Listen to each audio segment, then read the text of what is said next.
Now to the story from Keralam, Vasudha. A day after the Union Cabinet approved the official change of name from Kerala to Keralam, as the state's referred to in Malayalam always, from questions of this being a political gimmick at election season to a quirky post on X on social media by Congress's Shashi Tharoor on whether Keralites will now become Keralamite or Keralamian. The Keralam conversation has different layers to it. In fact, Vasudha, Mamata Banerjee has now demanded to know why her demand for the name change for West Bengal to West Bangla hasn't been approved by the Union Cabinet as yet. That's right, Veera. Some would say that what's in a name, and others would say that everything is in that name. On the Keralam exchange, while questioning why Kerala hasn't got any new projects or names, Congress MP Shashi Tharoor has asked what is the big deal in this name change. He has also added very quirkily, Veera, that if Keralites will be called Keralamites, which he says sounds like a microbe, or Keralamian, which sounds like a rare earth mineral. Now, a quirky response to Shashi Tharoor, Dr. Tharoor, was from CPM MP John Britas, who told Tharoor that he can call it whatever he wants, but the rest of them will continue calling themselves Malayalee or Mallu. It's already been Keralam and Malayalam. So now the Malayalam word is coming in English. I don't know what difference it makes. You know, the government has not given us an aim, has not given us any new institutions, has not given us support for coastal erosion. They have given us no projects in the union budget. But when it comes to a name change, they're willing to authorize it. That's what's happening between our government in the centre and the government in the state. And in the Rajya Sabha, I had a chance to raise this issue. It was in July 22nd, 2024, that this demand was made. Now, our people are very happy. It's not a symbolic change. It says a lot. And but unfortunately, the BJP is trying to make politics out of it. It has nothing to do with politics.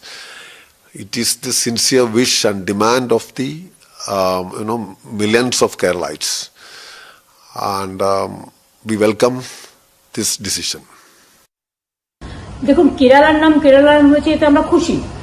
Congratulation to Kerala of my brothers and sisters.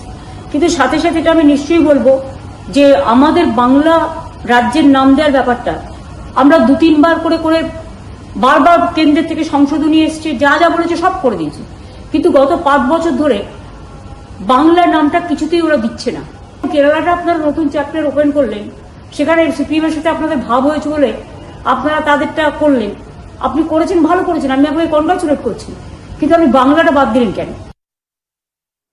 Well, to talk about all of this, we have Rajiv Chandrasekhar, the president of Kerala BJP, also former MOS. Thank you, Mr. Chandrasekhar, for joining us. How do you see the move to rename Kerala as Keralam, while the centre and the LDF say that it honours the state's linguistic heritage? There are leaders like Shashi Tharoor who have argued that there is little tangible support for Kerala in the union budget, and that symbolism is now being prioritised over real development. How would you respond to that? I don't know what. Look, I have no response for people who are full-time complainers. But let me say that I'm extremely happy. So are the people of Keralam, because our state was formed 70 years ago. The state continued for the last 70 years with the name given to us by the British. We were always people who thought of our state as Keralam. Keralam was our state. Keralam was our identity. Keralam was our, when you say God's own country, it was always Keralam. And this is an ancient land, a land with a huge history of tradition, culture. And over the last 60, 70 years, much of that has been attempted to be drowned out by this very weird, twisted, Marxist, socialist politics of the CPM and the Congress. We've seen that all over the country, and in particular, we have seen this in Keralam. And and I think most viewers of yours would know that ours is a state that has an extremely long history, and it has a history that traces back the entry of Islam into our country. It has a history that traces back the entry of Christianity into our country. So this is we've always been Kerala. History, yes, and as you rightly point out, it was always called Keralam in Malayalam. But there is a sense, sir, that these symbolic moves, such as endorsing name changes and celebrating historic icons like Rajaji in election season, is an effort by the BJP to become politically acceptable in states like Tamil Nadu and Kerala. Isn't it true that the BJP still doesn't have strong regional traction in these states and is ideologically seen as an outsider? No, look, I think the people who will say but are people who will say but.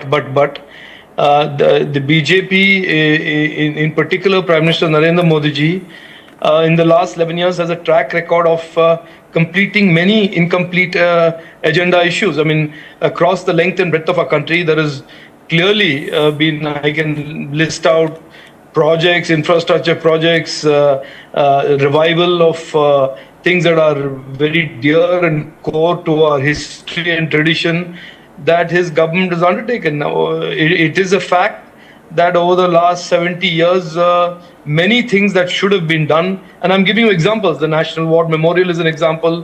One rank, one pension is an example. Okay. All of these things that range from the rights of people to our tradition and culture that had been ignored, set aside, sat on, stomped upon for 65, 70 years by a very indifferent group of politicians. It has come upon Narendra Modi ji to complete these tasks. Now, if some people want to look at it as a but, Tamil Nadu, you have no presence, Kerala, you have no presence, more power to them. But we don't look at these things as purely political. We don't look at these things as opportunistic. We look about these things that are to be done for the people of whether it's Keralam or Tamil Nadu. I wouldn't say but what's your biggest lesson as the state in charge in Kerala? Is the BJP today a genuine force in Kerala that can unnerve the left and the Congress, or is it still a distant third force restricted to pockets in the state? No, we've always been a genuine force. We've been a very sincere party. We've been always putting forth a vision for our state. It has just been that for many, many years and decades, we've been, put into a corner, typecast as something that we were not, and the many lakhs of Malayalis' minds poisoned by a false propaganda that was jointly hoisted on the people of Keralam by the left and the Congress. It is only in recent years that we have been able to, and in particular due to the dramatic governance and performance of the last 11 years at the center, this transformation of India, that the people of Keralam have begun to realize that there is such a thing as an alternate to this jugalbandi of the CPM and the Congress. There is a real alternate political movement, and there is really an alternate political option that works towards building dreams, creating prosperity and opportunity for people. Mr. Chandrasekhar, I was in Kerala recently, and the sense that I got about the BJP's campaign in Kerala is that under your leadership, the party is very keen on projecting a very development-focused approach so that it doesn't get drawn into a lot of these sensitive communal issues. But at the same time, there are films like the Kerala Story Part 2 that have triggered strong reactions, with many people saying that the film unfairly stigmatizes the state, and others have called it a reflection of reality in the state. So is the party under you in the state walking a tightrope between its development pitch and these cultural flashpoints?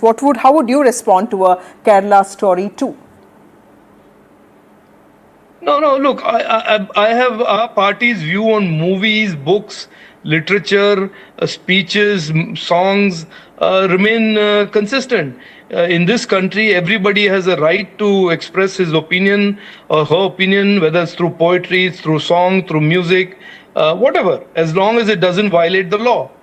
And if it violates the law, if a movie violates the law, or a poem or a song violates the law, the courts step in, people have recourse to the courts. Otherwise, a movie is a movie is a movie. Okay. People who like the movie can watch it. People are free to comment on the movie, criticize it, admire it. This issue was raised in the context of the movie Emburan, and I said I'm a big fan of Mohanlal's, but I certainly haven't got good reviews of the movie, and I wouldn't like to watch it. So it's a personal choice. Look, people can watch the movie, can not watch the movie, but at the same time, you cannot deny a director his or her right to make a movie. That's fair enough. Mr. Chandrasekhar, on the ground, then how real is the issue of the love jihad, the forced conversions in Kerala? In this, would you say that it's a significant social concern, or is it just an overstated political narrative like the opposition is claiming? Look, I'm not going to comment on the movie and how the movie portrays a particular issue, but the issue of love jihad, the issue of induced conversions, the issue of women being preyed upon is a real issue. And on this, you cannot be an ostrich and put your head in the sand and, to be politically correct, avoid this topic. This is a topic.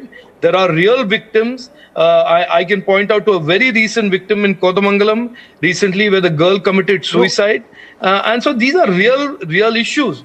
Now, we would be doing these victims a disservice by not talking about these issues.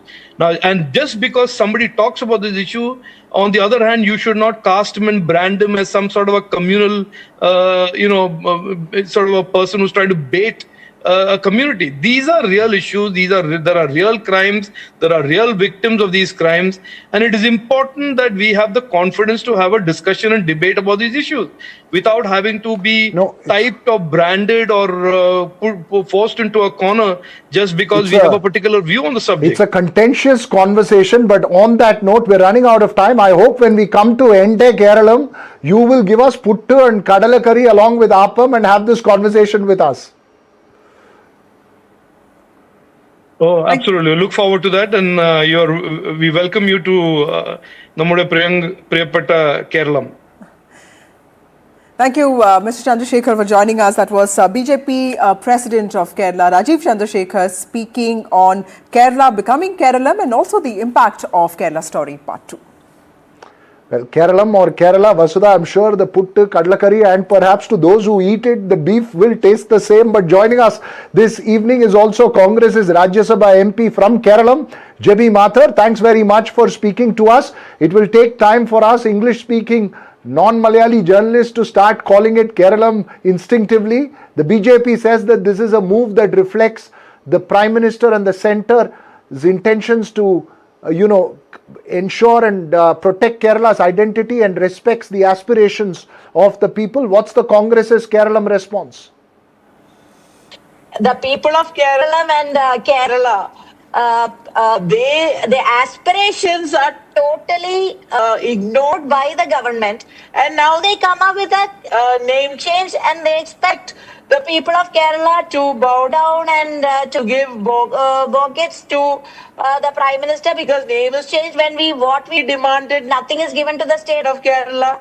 So, on one hand, they don't give anything to Kerala, and on the other hand, they claim the aspirations of people of Kerala is being taken. So, let us be very clear, all these political gimmicks, that is very, very, Kerala people understands that, and that is why they don't have a single Jilla Panchayat member. Forget one district panchayat. They don't have, BJP do not have a single district panchayat member in the whole of Kerala, which is considered to be political votes. Right. But Jebi, let's not also forget that BJP has been growing steadily in the state of Kerala because now they have a mayor, they also have an MP. Do you think issues like Keralam, the name change, or Kerala Story Part 2, do they have any electoral impact on the state? Nothing. With Kerala, there was Kerala Story 1 also, and now Kerala Story 2. See, if they try to give a picture of all these poisonous division about Kerala, Kerala is not going to buy that. Kerala is not going to take it. Kerala has a secular, very, very secular outlook.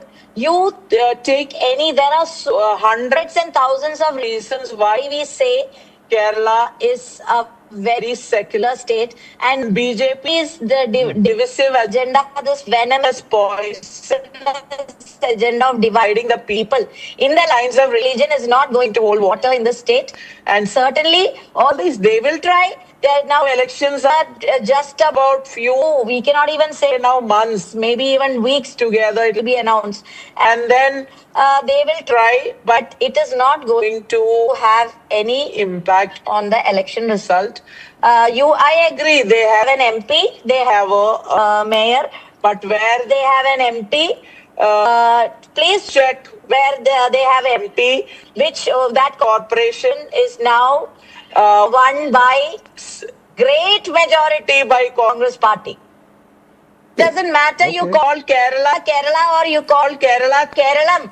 Kerala and Keralam. So now they'll change the story of the movie also to Keralam story. Anyway, whether they change it to Keralam story of Kerala is different, story of Keralam is different, and the story is, and it's not just the story, reality is that Kerala will not give an inch to this divisive, poisonous, venomous policy and decisions of BJP.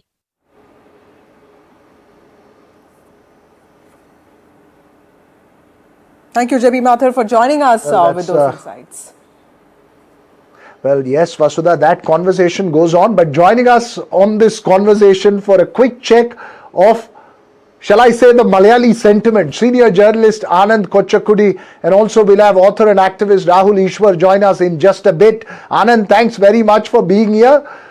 Are you a Keralamian, a Keralamite, or just a Malayali? Does it really matter what you decide to call yourself or a state? Hi, Veera and Vasudha. Yes, basically, it doesn't matter to me.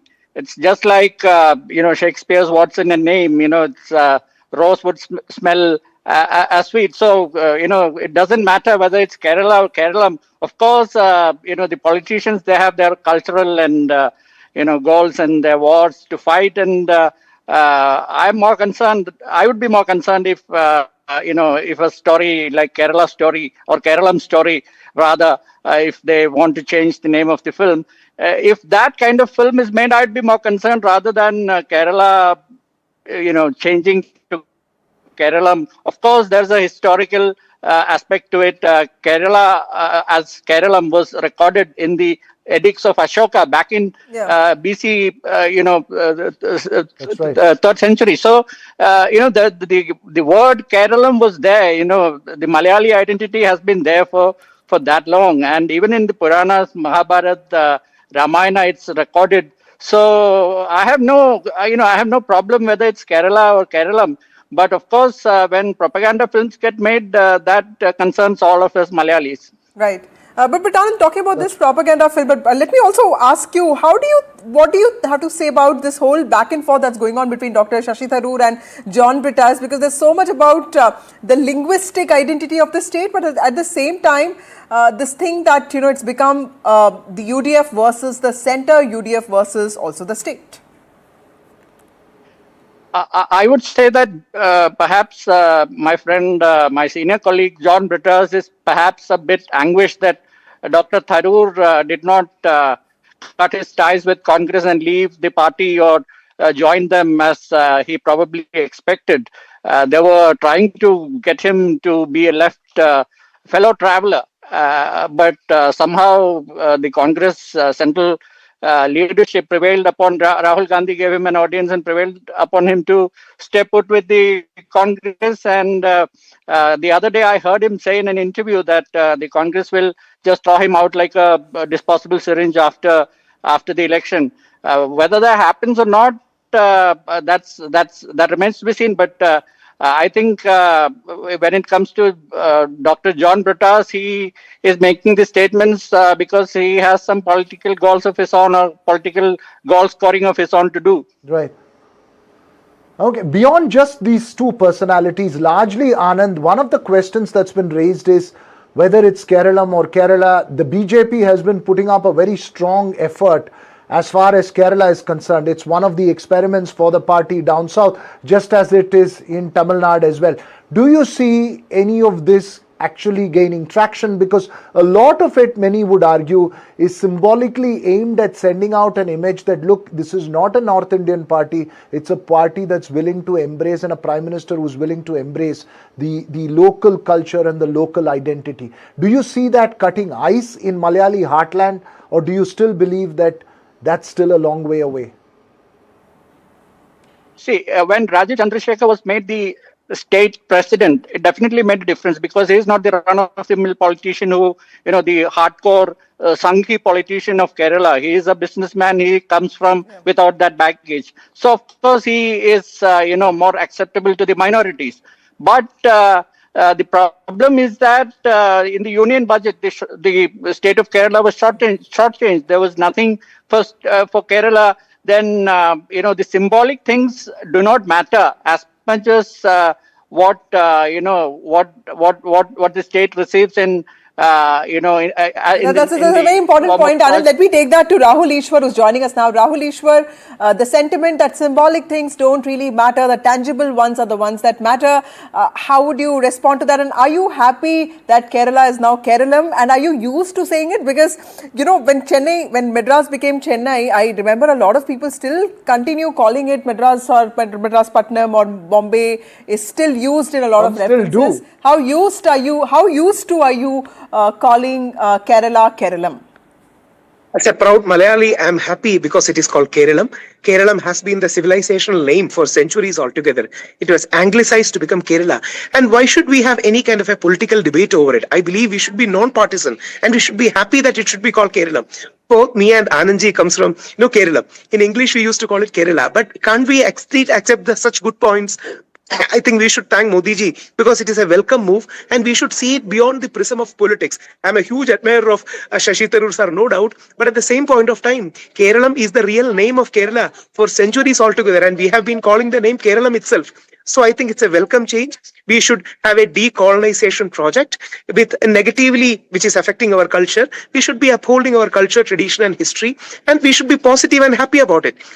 Of course, there are other political issues. We still don't have aims. We need to have more budgetary allocation. Those are secondary. But this is a positive cultural change we should embrace without playing partisan politics over it. Positive cultural change, you say, but those who argue say that what's the point in just a name change when there are certain realities that are not changing, and the question of projects or history or etc. is really the one in question, and perhaps not just a name. How important is it from an electoral point of view? Very brief answer before we close this conversation. Rahul. If you are asking me, there is a particular sense of right conservative space that will be more happy over it. Let me be honest, I am a right conservative. I lean right. And we are happy over it because there is always a positive thing celebrating our history and heritage. And Kerala is connected to Mahabali, Vaman, Parishuram. And Keralam has always been a sentimental value, of course. So it's a positive brownie point for the right, no doubt. Okay, positive brownie point for the right, positive puttu appam point, I'd say, at the moment. But thanks very much, Rahul Ishwar and Anand Kochakudi, for joining us here on the Southern View.